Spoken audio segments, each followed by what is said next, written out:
लेटाङको बारेमा केही कुराहरू भन्दैछु। यो हाम्रो लेटाङ भनेको पूर्वकालमा हामी के अरे 1834 देखि तल आएपछि तल माथिदेखि तल आएपछि लेटाङ भएको। यो 1834 मा पृथ्वीनारायण शाहले एकीकरण गर्दाखेरि चाहिँ हामीले भागेर धरानजलीबाट भागेर हामी चाहिँ यो भोगटेनीमा लुक्न आयौँ। भोटेङ भनेको लुक्ने ठाउँ हो। त्यो लुक्ने ठाउँ भएको हुनाले यसलाई भोगटेनी भन्छ। त्यहाँदेखि माथितिर रमैते भनेको हाम्रो धिमलाहरू 1837 भन्दा उतातिर 25तिर धिमलाहरू चाहिँ भागेर लुकेर के अरे अन्ध्यारीतिर केतिर त्यहाँतिर के अरे जङ्गल भन्छ त्यतातिर हरायो। अनि त्यहाँदेखि 1845 देखि उतातिर चाहिँ लिम्बू र धिमलाहरू वराङ्गे गएपछि छुट्टियो। कोही उता गयो कोही यतातिर रह्यो। अनि यो क्षेत्र उद्गम क्षेत्रमा चाहिँ हाम्रो पहिले राजा सती चाहिँ राजा थियो। राजा यहाँबाट चाहिँ कहीँ गएर अनि एक जोडी पारुवा लिएर म नआउन्जेलसम्म यो पारुवा नआउन्जेलसम्म तिमी मर्दैनौ न डराउनु। हामी के अरे म गर्छौँ भने घोडामा गएछ।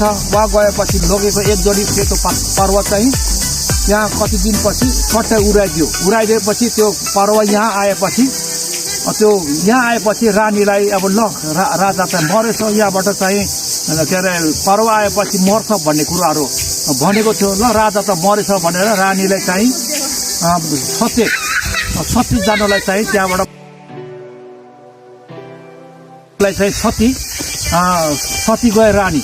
सती जाँदा त्यहाँ जबसम्म चितामा चढाएपछि राजा कुद्दै आएपछि यो के अरे यसमा अनि रानी पनि के अरे रानी सुताइसकेको थियो। अनि राजालाई पनि के अरे यो के अरे उसमा चितामा अरू त्यसलाई मारेर त्यो राजालाई पनि गयो। त्यसो कारण सत्य राजा भन्छ यहाँ। अनि यहाँ यो के अरे यो पोखरीको नाउँ नै राजा सती सती राजा सती रानी भनेर बुझ्ने गरेको छ। हाम्रो चाहिँ उद्गम स्थल भएको हुनाले हामी पहिले यो डाँडामा थियौँ। हाम्रो अब मेला लाग्ने ठाउँ छ। यो चाहिँ हाम्रो चाहिँ यो के अरे हाम्रो थान छ। यो चाहिँ हामी उहाँदेखि आएर यहाँ पूजा गर्ने गरेका थियौँ। यहाँ पहिले अब माथि त थाहा भएन हामीले कहाँ गर्नुभएको थियो पूजा उनीहरूले। तर पछि चाहिँ यहाँ सबै भएर पूजा गरौँ।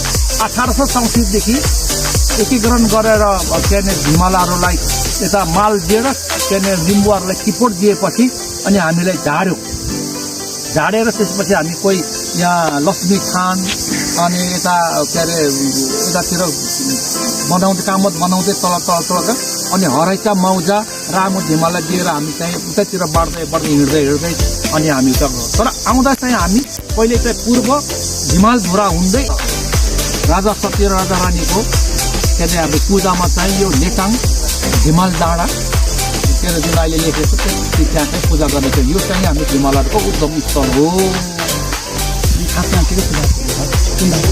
यहाँ राजा सती अनि बुढा ठाकुर साउमाझी धर्मराजा लक्ष्मी पेराङ कन्काईमाई टिस्टामाई अनि के अरे यो धामी किशोर धामी गर्छ के अरे अर्जुन धामी त्यहाँ पूजा गर्छ। त्यो धामीहरू चाहिँ त्यो अलिक देवीहरू पुज्छ। अनि अब हात्ती घोडा पनि पुज्छ त्यहाँ। यो हामीले तल जति के अरे हिमालयहरू पुज्ने छ यो यहीँको के अरे यसैको के अरे उसमा बाटोबाटै हामी तलतिर यहीलाई सम्झेर हामी पूजा गरी तल हाम्रो मेला लाग्ने गरेको छ। यो चाहिँ 1 गते चाहिँ जम्मा हाम्रो राजा 3वटा एउटा राजा सती राजा धम्पाल र राजा सुनबर्सी चाहिँ ठुलो रहेछ। त्यहाँबाट 1 गते हुन्छ यहाँ 2 गते हुन्छ। सबभन्दा ठुलो चाहिँ हाम्रो चाहिँ अब सुनबर्सी हो। तर हाम्रो चाहिँ यो राजा 3वटामा चाहिँ हामी त्यहाँ तल मान्छेहरू राजवंशीहरू जुन पचिला उता मार्यो उता जानेहरू। तर हामी चाहिँ यो राजा सती चाहिँ यहाँ चाहिँ हामी हिमालयले राजा नै पुजेको हुनाले यो चाहिँ हामी पुज्यौँ। तर हामी हिमालयहरूलाई 2 फाँटमा के अरे बाँड्न सकिन्छ। यो राजा सती के अरे पुज्नेहरूलाई पूर्वेली हो भनेको बुझिन्छ। धम्पाल पुज्नेहरूलाई पश्चिमतिर बसेको भनेर बुझिन्छ।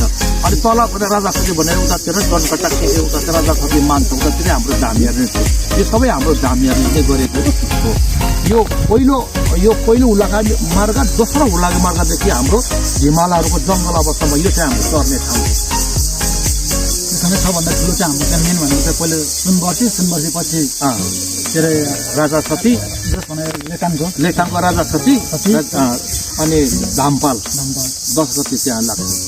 अनि यो चाहिँ हाम्रो अनि जस्तो हिमालहरू पुग्ने सबैले राजा चाहिँ पुजेको हुन्छ सबै थानमा राजा सती राजा पुगिदिनु सबै अनि मैले यसो देखेको चाहिँ प्रायः जस्तो हाम्रो मन्दिरमा त छ नि ग्रामथानमा त्रिशुल पनि देखिरहेको त्रिशुलहरू चाहिँ त्यो त्रिशुलहरू चाहिँ के अरे अब शक्तिशालीको नै होला त्यो भाकेको हुन्छ क्या यो पहिलेदेखि नै पुजेको हो कि त्यो पछिदेखि यो पछि त थिएन पहिले अब हामी घोडा हात्ती नै थियो होइन तर पछि अब मान्छेले भाकल गर्दै ल्याएपछि त्रिशुल के गरेर भाकल गरेको भाकल गरेर ल्याएको हुन्छ घन्टी त्यहाँदेखि यो त्रिशुल बाँच्ने देउताले चढाउने चाहिँ के रहेछ अनि सुनको के अरे घोडाहरू बनाएर ल्याएको छ सुनको के अरे खाटहरू बनाएर ल्याएको चढाएको हुन्छ यहाँ